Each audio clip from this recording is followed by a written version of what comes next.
Hello, everyone, and welcome to this seminar arranged by the Consortium for Research on Terrorism and International Crime.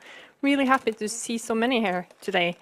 I'm Rita Augustad Knudsen. I'm a senior researcher here at NUPI, and I'm managing the consortium together with Professor Tore Bjørgo from CREX. We are very pleased today to introduce Charlie Winter as our speaker. He's a senior researcher at the International Centre for the Study of Radicalisation and Political Violence at King's College London. And he is one of the world's leading experts on everything to do with the Islamic State IS communications, messaging, information warfare, information propaganda. Already in 2015, he published an in-depth study of Islamic State communications based on 1 year daily analysis of the organization's outputs. And he recently published an ICSR report on media jihad on the Islamic State's communications operations and information warfare. He's also published on a number of related issues, such as IS depictions of children and youth, socialization of children into IS, women in IS. And besides, I think, being able to take a cool and clear-headed look at the IS communications beyond the brutality, Charlie's research is able to distill the informational components of this messaging, the strategy behind it, as well as the implications for counterterrorism and the likely future of the organization. Today, based on his long-term and extensive research, he will talk about IS' current communications operations and look at a likely operational trajectory for the organization. He will talk for around 35 minutes, so we'll have plenty of time for question and discussion afterwards, and we'll finish at around 1:30. I should mention that we normally don't record our consortium seminars, but today, due to the huge interest in this seminar, we will record it and make it into a podcast, provided there will be no technical difficulties. I should also mention that Charlie will show some video as part of his presentations. The last of these videos has some content that is upsetting but not graphic, and he will notice you in advance of this final video.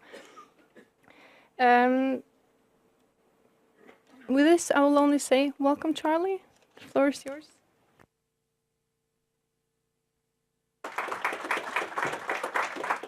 Thank you very much. Is it on? Can everyone? Okay. Thank you very much for that very generous introduction, and thanks for hosting me here. It's great to be in Oslo. I've not been before. It looks pretty nice. Thank you everyone for coming along as well today to listen to me talk about propaganda. I can talk about propaganda for days on end, and any opportunity I get to, I'm very happy to. So thanks for coming along. So, as the title slide suggests, I'm going to be talking about the Islamic State and how it thinks about communication, through action and through the production of media, and how it seeks to use that in order to perpetuate its existence, in order to simply survive even in and outside of Iraq and Syria. There are going to be 3 parts to my presentation. First, I'm going to talk about data that I've been collecting for the last few years. So I'm going to give a kind of longitudinal update to the project that Rita just spoke about earlier, of the 2015 benchmark of Islamic State propaganda back then, and look at how it's changed over the course of the last couple of years, and how really the Islamic State today is a very different looking and different sounding organization than it was a couple of years ago. Next, I'm going to talk about a couple of important trends that have been discernible in the Islamic State's communication probably for about 18 months now. They've become more and more apparent over the last year. They're driven by the fact that it's struggling in Iraq and Syria, or maybe struggled in Iraq and Syria. It's lost its key urban strongholds. I don't think it actually has any anymore. Certainly in Iraq, Prime Minister Abadi just announced victory against the Islamic State. I think it's definitely premature, but what he was referring to is the fact that the organization doesn't control any more cities. Similarly, in Syria, it's not just the loss of Raqqa that matters, it's also Mayadeen, Abu Kamal, and so on. The Islamic State still has a presence in these countries, of course it does. They aren't in the cities, but they're still there. But essentially, the organization today is a very different organization. Again, very different looking, but also very different in terms of its existence to what it was a couple of years ago. And that is reflected very clearly in its propaganda. In the last bit, I'm going to briefly touch upon some implications, so talk about what any of this means, and then I'm going to show you just 5 minutes from a video that was released on the 28th of November that encapsulates very clearly basically everything that I'm going to be saying in the meantime. So it should be hopefully interesting for you. I'm looking forward to the question and answers bit because I'm left with lots of questions as well, and I'd be interested to hear your thoughts. So first of all, for data, what do I mean by data? This is what I mean by data. This is Telegram, which is a social media platform that I'm sure lots of you are familiar with. Not just used by terrorists, it's very popular among pro-democracy activists in places like Iran. But when I look at it, it's just looking at it in terms of how terrorists use it, and specifically how the Islamic State uses it. So this is just a group chat of Islamic State supporters, but the official communication comes through these things here. So that's the Nasher news agency, and all official Islamic State propaganda that you ever see or hear about or see floating around on Twitter or Facebook or whatever, it always comes through the Nasher news agency on Telegram. And behind the Nasher news agency, there are a bunch of very secret official channels that operate very covertly now. They used to be public, used to be much easier to get into this part of Telegram, but it's become quite inhospitable to the Islamic State over the last couple of years.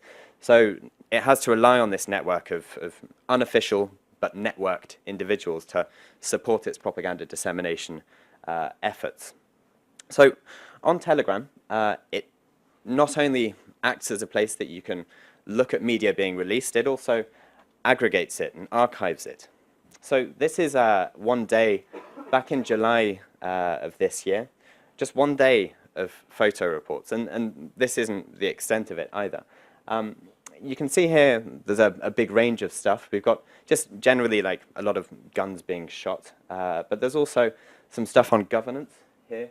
There's a couple of suicide bombers being eulogized, a couple of operation claims, and that's an evening digest that comes out every day. So essentially where they gather together, or I should say all of this in the past tense actually, because it's not like this quite so much anymore.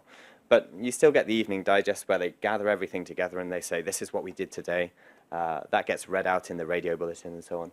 And it looks like this is a poster for a video as well. But essentially this is a snapshot of the kind of archival side of Telegram. I spend most of my days on Excel. I probably should use something more high-tech, but Excel's simple. Essentially, I take everything from Telegram and code it in Excel, make it workable, put it into numbers, essentially, so then I can make tables and charts and all that stuff that tells the story a little bit better than these rambling tables. But yeah, I always like to show Excel because I spend so much time there. Now, I'm going to talk to you about the output, first of all. I'm going to look at this from 3 different perspectives. First of all, output, then brand, and then the kind of geographic spread of its media. But first of all, I'm going to look at the output. So this number here, 892 units of propaganda. What does that mean? So what I class as a unit of propaganda is a video, a collection of photographs, so a photograph report rather than an individual photograph, newspapers, magazines, radio bulletins, written bulletins, da'wah materials, so stuff that focuses on theology. I don't include, and I'm being quite clear about this because there's a lot of different Islamic State media out there. And there's an aspect of it that repeats. And if you count all of that stuff, then it really inflates the numbers.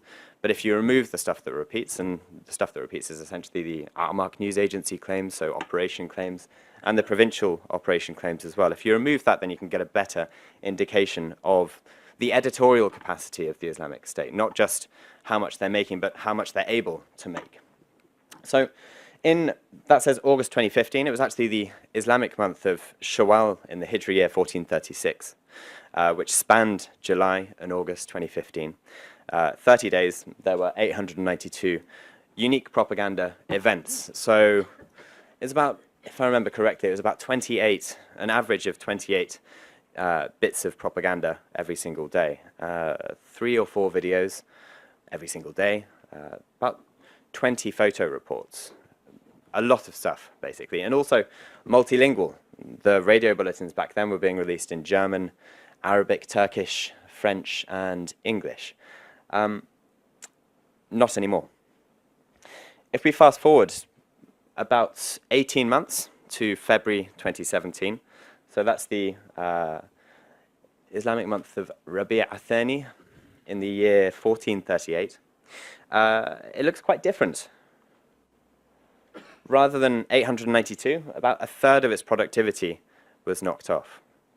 Produced 570 units of propaganda, which is still, I mean, it's still tons, right? Still a lot of photo reports, not quite so many videos, but a lot of photo reports. And at that time, it was also producing a new magazine that got released in, Ramir, got released in, I think it was 10 languages when it was still in circulation. But yeah, I mean, you can't deny that there is a drop there. And then if you move forward to September 2017, it goes down again by a third. And just this last month, November 2017, actually Safar in the in the Hijri year 1439, it's gone down to 108 units of propaganda. So now it's operating, the Islamic State's media infrastructure is operating at about just over 10% of what it was a couple of years ago. Lots of different reasons for that, obviously. I think probably the most important, or the most important 3, are territorial loss. You don't just need places, offices within which to make propaganda. You need places about which to make propaganda. Back in 2015, when it used to like taking photographs of schools or hospitals, for example, that was possible because it had schools and hospitals in its territories. Now it doesn't, so it can't. So there's less stuff about which to make propaganda. Also, a lot of media operatives have been killed, coalition airstrikes and just general offensives on all sides, which overall has diminished the editorial capacity of the Islamic State. And I'm not just talking about people like Abu Muhammad al-Furqan, the guy who was the information minister of the Islamic State, killed in a drone strike in September 2016. I'm talking about all of the camera men, well, the camera boys, often it's children that are taking these photographs, but also the people writing this material, they're targeted. The editors of magazines like Ramir and Darbik, they're targeted. Narrators of videos, singers, they've been targeted by the coalition as well, all in an attempt to compress the Islamic State's ability to make propaganda. So aside from territorial loss and aside from airstrikes, there's obviously one third very important factor, which is cyber offensives. I mean, I assume it's very important. No one says anything about it. The Pentagon has this task force called Task Force Ares, which is controlled by Cyber Command, which is said to be doing lots of stuff against the Islamic State. It's very, very quiet about whatever it does, but I presume that they're behind some of the logistical difficulties that the Islamic State has faced over the last couple of years as well. But essentially, I just want to get across to you that it's not what it once was. It's producing a lot less than it once was. As for the brand, this is another really interesting story that you can tell through Excel. This is Shawwal 1436 again. You can see here, if you can't read that, the blue is war-themed propaganda. So there's a lot of different stuff in war-themed propaganda: offensive operations, defensive operations, training, aftermath stuff, so pictures of dead bodies and pictures of looted weaponry, deterrence, so all of the videos where you'd see spies having their heads cut off, or enemy soldiers having their heads cut off. Deterrence, that's all the war propaganda that I'm talking about there. In the orange is Utopia Propaganda. Utopia Propaganda. What I mean by that is propaganda that the Islamic State produces in order to brand its governance abilities in Iraq and Syria, in order to frame itself, provide evidence for its proto-state project in Iraq and Syria. And back in 2015, it was Libya and Afghanistan and Egypt as well, and West Africa. So when I talk about utopia propaganda, what I mean is photo reports, videos about schools, hospitals, images of markets bustling and children playing in the streets, a lot of melon agriculture. Back in that month, actually, there was also a photo report about bird conservation in Palmyra. So I didn't know it until, I only realized this recently because someone asked me about it, and I remember, I was telling exactly this story. I was like, there was even a thing about bird conservation, and someone asked me what kind of bird was it. So I went back to the photo report, and it was this thing called an Abu Manjal bird, and meant absolutely nothing to me. But Google told me that it's one of the rarest birds in the world, and that Palmyra was home to one of the last breeding pairs of Abu Manjals, northern bald ibises, if anyone wants to do some Googling. And the Islamic State, of course, when it took over Palmyra, it took over these birds, so I guess it took over the conservation of them as well. But anyway, long story cut short, the utopia was a very comprehensive image of life in the Islamic State. It wasn't just looking at what people were doing in mosques, it wasn't just looking at cash being handed out or bread being baked. It was everything. And I'll show you a little excerpt of that a little later on when I'm talking about one of the trends that's been happening moving forward. This last little slice of the pie is in grey. At about 7% of all of the media in that month looks at victimization. So very upsetting scenes, and again, there's some of these upsetting scenes in this final video that I'm going to show you that I've blocked out, so you can't actually see any of the content. But essentially, it's a very, very important foundation to the Islamic State's strategic narrative. The idea that Sunni Muslims in Iraq and Syria, and, well, Sunni Muslims everywhere, are being victimized by the enemies of Islam. The way they like to show that is by showing dead children, or dying children, or dead old people. Never dead men of military age. It's always children or old people.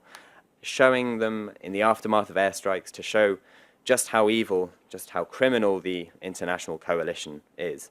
And that's the point where they bundle together the Americans, the Russians, the Israelis, the Saudis, the Syrians, the Iraqis, the Iranians. They bundle them all together into this one big conspiracy against Islam. And the Islamic State does it, all jihadist groups do it, but the Islamic State does it in a very, very effective manner. It's very good at argumentation through videos. But anyway, that was the picture back in August 2015.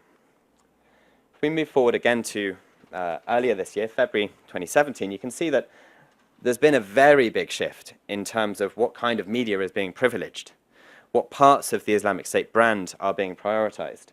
So to remind you, blue is war-themed propaganda, orange is utopia-themed, and grey is victimhood. Interestingly, the victimhood stuff stayed at about 6 or 7% of the overall output for that month. The big shift, obviously, was a lot less stuff about the civilian governance in Iraq and Syria, and a lot more stuff about the military side of things. We have to also remember that less propaganda on the whole was produced during this month, but still, proportionally, the proportions were very different.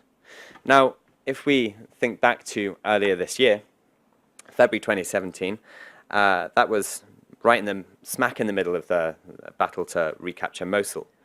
And the Islamic State communicated very, very proactively about the battle for Mosul. It communicated about it in a way that no other city or battle had been communicated about before, and none since. I mean, even Raqqa, which is a similarly important city to Mosul, it didn't get the same kind of treatment from the propagandists. I mean, we're talking hundreds of photo reports, probably maybe thousands, yeah, no, actually I'm going to say probably rather than maybe, thousands of operation claims. And there were, I think, 12 or 13 feature-length videos that were very carefully, meticulously produced.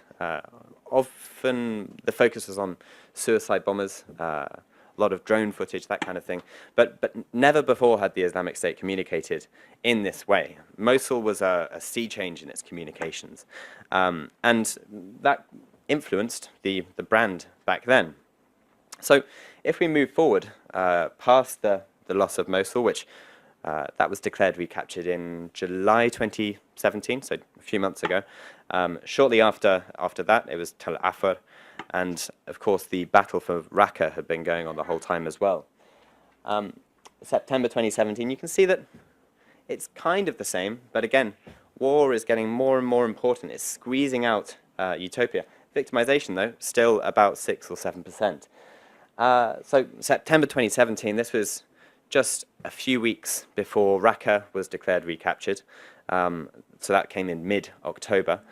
So again, I think this is symptomatic of the fact that the Islamic State had different priorities in 2017 to back in 2015. It wasn't showing off in the same way as it was a couple of years ago. It was still showing off. It was still framing all of these military setbacks. It was still framing the loss of Mosul, the loss of Raqqa, as these great victories that will go down in the annals of jihadi history. But it wasn't talking about its ability to govern, because A, it wasn't governing, and B, it had no one to govern.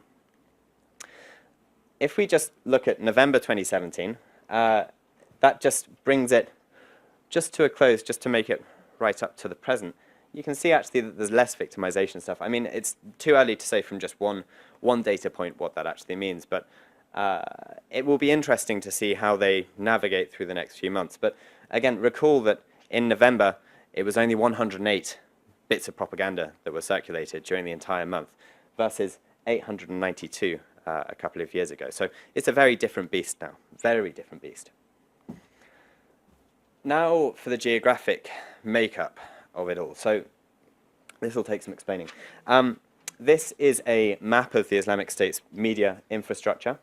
In the middle we have, and it's derived from a bunch of different things, so just generally from watching and looking at too much propaganda, but also looking at documents. There are very few documents about the Islamic State's media infrastructure out there, very few documents about its strategy out there as well. But there's one which was picked up and translated by Ayman Jawad al-Tamimi, a great analyst who has a wonderful archive, if you're into that kind of thing, of Islamic State documents. And this one in particular that gave me this structure here is called Principles in the Administration of the Islamic State. And it breaks down the Islamic State's media operations into 3 levels. So at the top, we have the Central Media Office, Al-Mu'assasa al-Umm. So this has a direct line to the Office of the Caliph. It is essentially in charge of setting the media priorities at any one point in time for the Islamic State as a whole. So it issues a directive and everyone follows suit. It can say we need that, that, or that, and then people, whether they're in Raqqa province or Nineveh province, or in one of these other ones here, they have to follow suit. They have to respond to it. Next, you have the agencies all around here. So if you ignore these 3 for now, and just focus on the Al-Hayat Media Center, so that makes Darbik and Ramir, Ittisam Foundation, which has been dormant for a few years, Furqan Foundation, which does all of the statements from Baghdadi or Muhajir or Adnani, Ajnad Foundation, it does all of the songs, Anashid. Bayan Radio does the radio bulletins, and I mean, it does more than radio bulletins, but radio bulletins were what was being circulated online until recently. NUPI is its newspaper, has been, I mean, NUPI's really impressive actually. It's been circulated since the summer of 2015 on a weekly basis, apart from it's missed 3 or 4 issues, on a weekly basis, and it's 16 pages every single time with infographics and images and exclusive interviews. It's pretty impressive that an organization which is being attacked on all sides can still manage to produce something like NUPI. Anyway, I digress. Then there's the HIMA Library, which does all of the theological materials and the billboards and that. So that's the kind of second rung, which is very much connected to the central media office. And then all of these colorful ones here are regional or provincial media offices. So I'll just go round by country. So we have West Africa province, which is Nigeria, Cameroon, Chad. Algeria province, Tunisia, which isn't a province, but it has a media office. Libya, so there are 3 provinces there. Egypt, Somalia, these are all Syrian ones. Euphrates province spans the border between Syria and Iraq. Then we have the Iraqi provinces, the Yemeni provinces, Bahrain province, which never actually produced anything beyond 1 photo report and 1 operation claim after a suicide bombing there. Saudi Arabia, Caucasus, Afghanistan, and then we've got Bangladesh, and then Southeast Asia over here. There's a pretty impressive spread, and obviously the Islamic State likes to focus on that spread. It likes to frame itself as a transnational insurgency that has, well, that is ubiquitous all over the world, that has media operatives working everywhere, that has terrorist cells working everywhere, that is capable of reaching wherever it wants to reach. What's interesting is that while the majority of these were very active back in 2015, it's not the case now. So what I thought would be an interesting thing to do a little while ago was to essentially get rid of all the ones that are essentially dormant. So what do I mean by essentially dormant? Essentially dormant for me is if it produces fewer than 4 reports, 4 propaganda events in a given month. So this is for Safar 1439, which is just roughly November 2017. So over the next few slides, if you just look carefully, you'll see what the actual Islamic State's media apparatus looks like now. So if you just notice down here, this is when you remove all of the Syrian provincial offices that have been basically silent over the last month. So it looks a bit smaller there. And then if you remove the Iraqi ones that have been silent, well, there are none. Similarly for Yemen, take away all of them. And then we've got this big arc of generally pretty unproductive media offices anyway, but none of them were active, apart from Khorasan province and Sinai province in Safar. And then, when you have all of the provincial ones removed, how about the central media offices? It's just that, really. And this is a very big difference from what was happening a few years ago. I think at this stage it's probably useful to note that this decline, this massive deceleration in production and geographic range, I guess you could call it, and also thematic complexity, I don't think we can just put that down to the Islamic State being slammed at all sides by the coalition and the coalition's partners. The organization itself will have had to decide at some point that it was going to change, that it was going to recalibrate, that it was going to have to respond in some way other than just pretending that this wasn't happening. It just isn't feasible for it to produce hundreds and hundreds of propaganda units or events every single week. So in order to respond to that, I think clearly people in its central media office, the Mu'assasa al-Umm, whoever they are, no one knows who they are, decided that maybe now is the time to kind of wind down a bit. What's been interesting is on places like Telegram, as the official media has kind of quietened down, the supporters, the kind of volunteer diplomats of the Islamic State, they've come into their own as not only content disseminators, but content producers. So they're producing their own posters, often really badly worded, very bad translations, but still, they're still producing content or poetry or, again, songs. They've been producing new nasheed as well. And also just reposting old videos. But essentially, the Islamic State supporter community, the Munasirin, they are officially referred to in its propaganda, they have come into their own. They're essentially there to try and buoy up the silence, to try and fill the gap that's been left by the official media decline. So, as for trends, I spoke about these a little bit earlier, but I'll go into a bit more detail now.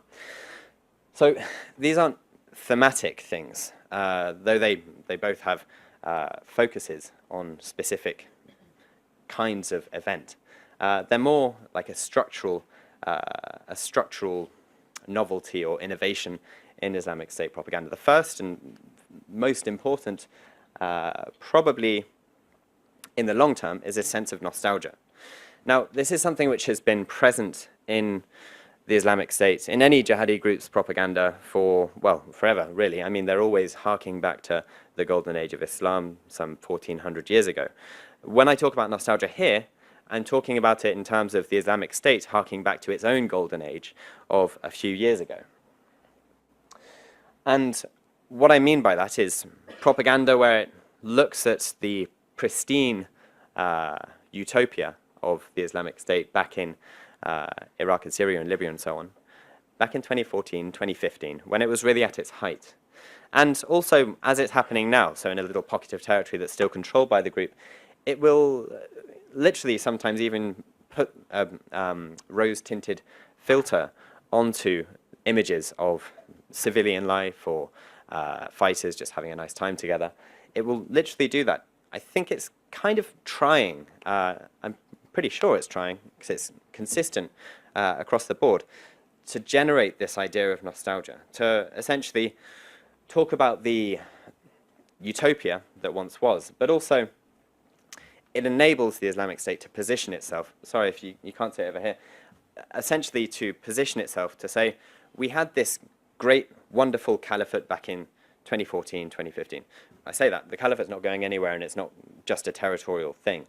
But here, what I mean is, the organization positions itself to say, we had this territorial caliphate, this utopia back in 2014, 2015, 2016. Look at what Mosul was like, look at the stability and the security and the abundance in Mosul. Look at Raqqa, look at how well it was run, look at how nice it was to live there. And then the Crusader coalition or the Nusayriya or the Rafidi or the Iranians or whatever, whoever you want, they came along and they took it away from us. And for that reason, Islamic State fighter who's watching this video or these videos, you need to go out and engage in retributive acts of violence on our behalf, because we can't do it, but you in your home countries, wherever you are, that's your role now. That's why you're important. So in this next video, it was released earlier this year from Raqqa Province Media Office, so obviously in Raqqa, in Syria.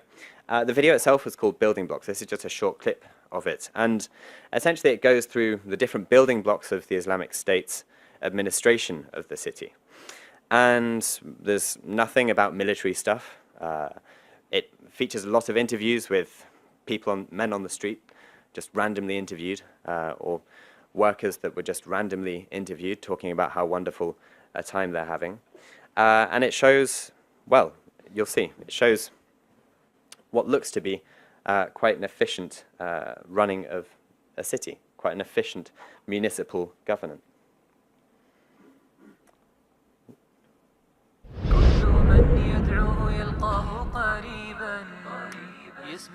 كل من يدعوه يلقاه قريبا يسمع الهمس بذرات الرمال يا إله الكون جئناك حفاة وعراة فاكسنا ثوب المعالي كل من يدعوه يلقاه قريبا يسمع الهمس بذرات الرمال يا إله الكون جئناك حفاة وعراة فاكسنا ثوب المعالي وعراة فاكسنا ثوب المعالي ربك الحامي فسله خالصا. So full disclosure, that was not the video I thought it was going to be, but it still had the kind of nostalgia to it.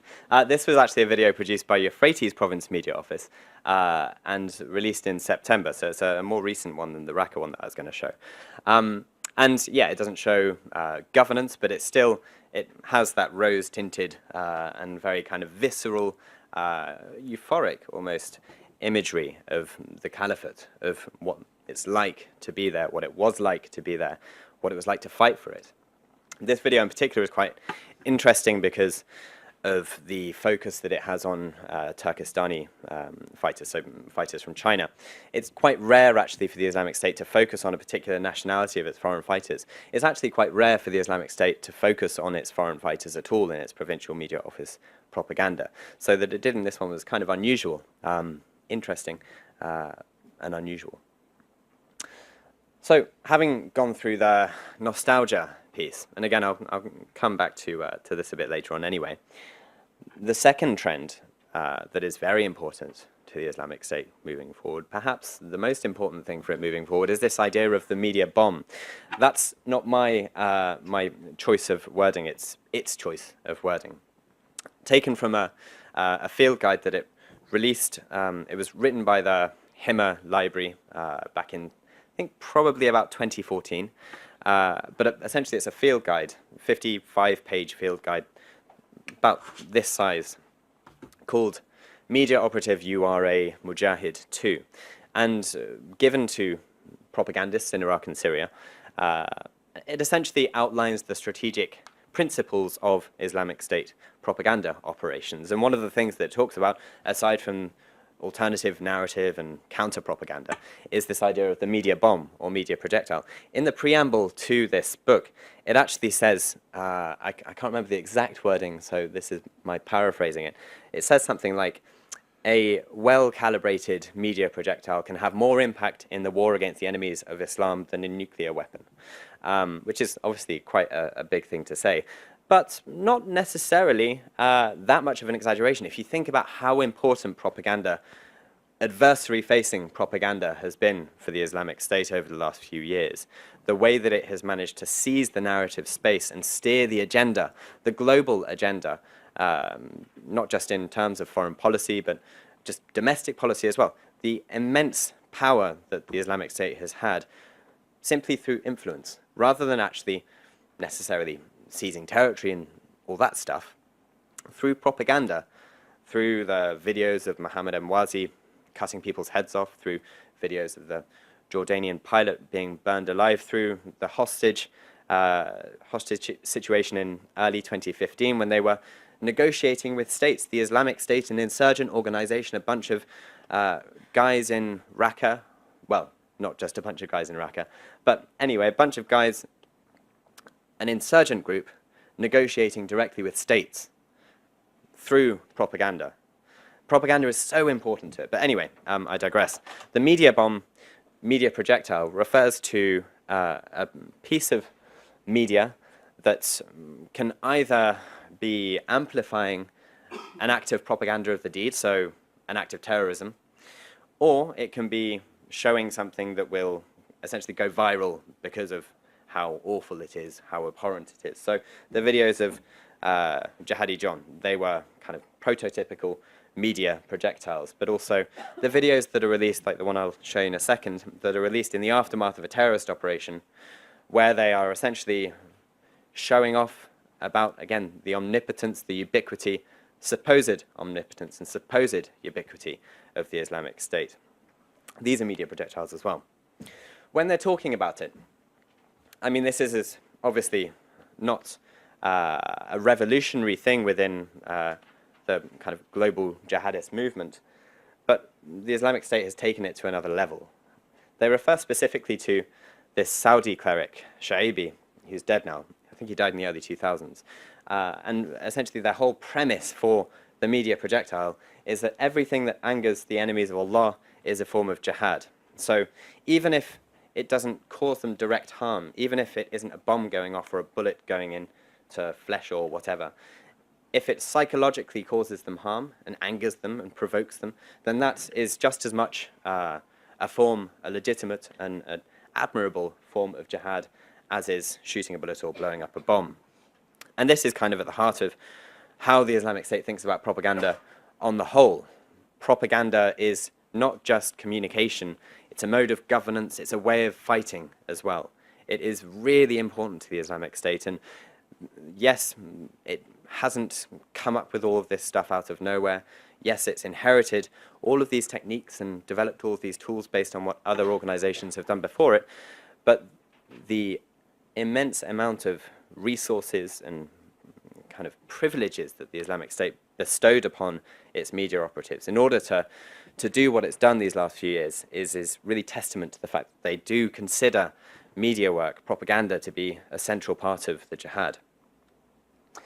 So I've already gone through this, and I'll show you an instance of it in a second. But media bombs, media projectiles, whether they're propaganda of the deed or whether it's a video of someone being beheaded with a English or whatever preamble directed at a foreign government or packaged for sharing on social media or whatever. This is offensive information warfare. I mean, it's very clear that that's what's happening. It's not just haphazard making of videos, hoping that they'll find a home somewhere, hoping that someone will watch them and think that the Islamic State's very impressive. There's a strategy behind this stuff. It's not just happening spontaneously. Now, the next video clip is not, it doesn't immediately present as an Islamic State propaganda video, but it becomes very clear that it is. But it was released about 3 days or 4 days after the Barcelona attack earlier this year from the Khair province media office, so that's eastern Syria, around Deir ez-Zor, which has actually historically been one of the most active and capable media offices of the Islamic State. But the problem is these attacks require just everyday items, just a car, no guns or explosives. And with so little planning required, it can be hard to spot them and stop them. Screams and panic tonight on Barcelona's most famous pedestrian street. 13 people are dead after a vehicle plowed into a crowd. لئن أغلق الطواغيت في وجوهكم باب الهجرة فافتحوا في وجوههم باب الجهاد واجعلوا فعلهم عليهم حسرة. Si no puede hacer la hijra al Estado Islámico, el jihad no tiene fronteras. So the Arabic voiceover there was Abu Muhammad al-Adnani. He died it was at the end of August 2016, but it was a clip from a speech that he made. I think it was either earlier in 2016 or in late 2015. Essentially, he says, the door to hijra, the door to migration to Iraq and Syria has now been closed, but that just means that the door to jihad in your home countries, wherever you are, to Islamic State supporters this is, the door to jihad in your home countries has been opened. And you can see, I mean, this is a very typical example of a video that the Islamic State produces in the wake of a terrorist operation, where, again, it's trying to make the most out of it, it's trying to amplify it. And crucially, this kind of media isn't just for adversaries. I should have made that clear earlier, actually. It's not just for adversaries. This kind of stuff is just as important for supporters of the group. It's a way to keep them interested, a way to show them that the Islamic State, yes, it may have lost its territory in Iraq and Syria. Yes, it may be declining in terms of its material weight, but in terms of its global potency, it's still very much there. So just very quickly to go through the implications so I can get to this last video clip that kind of brings everything together. This is Raqqa, no longer controlled by the Islamic State. That's the SDF moving through. I think there's no two ways about it. The Islamic State's proto-state is no more. At the moment, it is no more. There'll be, of course, pockets of territory in Iraq and Syria where it continues to engage in governance and education and ideological incubation, all that stuff. But in terms of what we've seen in the last couple of years, it's not capable of doing what it has been anymore. I think that in light of that, its ability to incite, inspire, and direct acts of terrorism outside of Iraq and Syria, and actually inside of Iraq and Syria, will be its new unique selling point, the thing that it focuses on above all to show that, yes, it may have lost this territory, but actually still it is the best jihadist group out there and you should definitely join it rather than Al-Qaeda. We could be moving into, and this is very much it's a big statement, we could be moving into a new phase of the global jihad, potentially. I don't know. I'd love to hear what you guys think. The next slide, it's a 5-minute clip. Okay, so it's a 5-minute video clip from a video that was released on the 28th of November by the Al Hayat Media Center. It's just the first 5 minutes of it. And, well, I'll let you make up your minds about it, but I think it basically encapsulates everything that I've just said, obviously in Islamic State terms, and demonstrates that, yes, the group could well be on a new strategic trajectory, that this new phase of the global jihad could well actually be happening.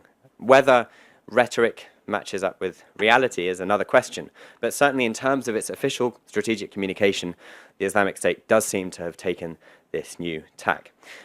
Just again, to go back to what Reed said at the beginning, there is some upsetting imagery in this.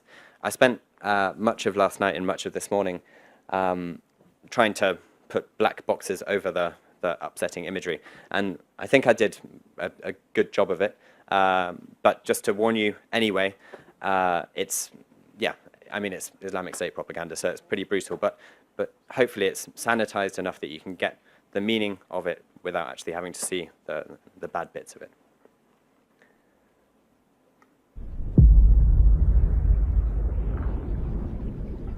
فتربصوا إنا معكم متربصون. Neither their men, their steel, or their fire could stand in its path. Allah's promise delivered, the victorious group restoring the Khilafah to establish Allah's rule on the earth and obliterate falsehood as the war on kufr continued to flare, engulfing the sanctuaries of the Tawaghit. Obama scrambled to form a new coalition of enemies, the Ahzab of this era. Over 40 countries have offered to help the broad campaign against ISIL so far, from training and equipment to humanitarian relief to flying combat missions. And this week, at the United Nations, I'll continue to rally the world against this threat. With imperialist Russia vying to return to the world stage, their hatred of the truth driving them to pour molten lava over its followers, in an unprecedented campaign of aggression and lies, intensified by a new pharaoh even more foolish than his predecessor, who believed he could fight fire with fire. You know, you have to fight fire with fire.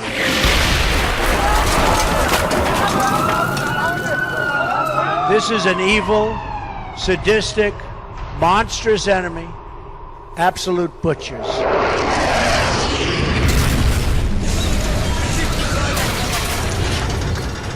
Murdering innocent people in what has been called a Syrian slaughterhouse. I'm gonna bomb the out of them. I don't care. I don't care. They equated their safety with the destruction of Islam and its people, a war on terror. We're also taking strong measures to protect our nation from radical Islamic terrorism. They fail. Terror, its fuel is war. As the ravenous flames continue to rise, making their way to the lands of the Crusaders.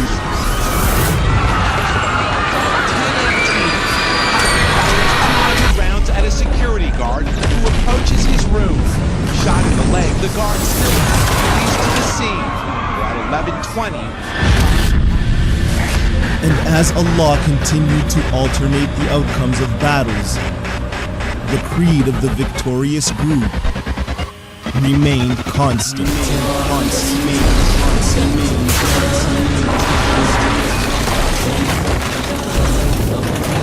They did not seek to live to fight another day. Rather, they fought to kill and to be killed. For it is through death that this young Khilafah lives. Through death, it remains forever victorious. Until the final hour.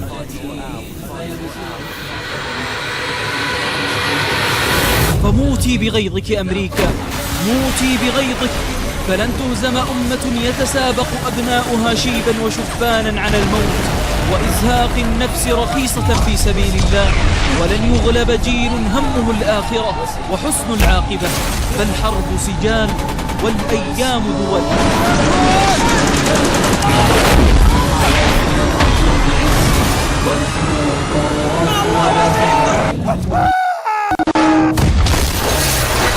والعاقبة للمتقين.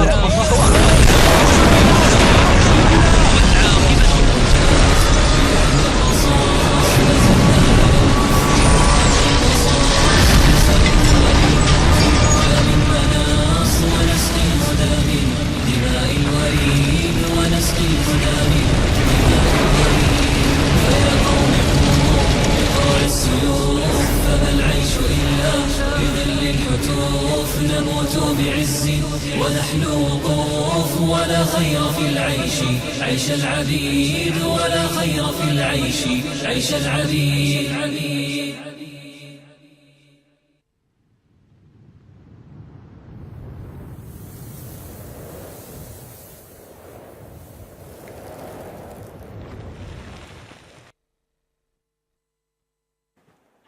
I mean, it's kind of nuts. Well, it's very nuts, that video. It's not like, we all know the Islamic State is good at making propaganda, but they've put a lot of effort into that video in particular, because essentially it's identifying the fact that the Islamic State is on a new strategic trajectory. It says it. The jihad has entered a new phase. I'll leave it there. Thank you very much for listening to me. I don't know how long I've gone on for, but thanks.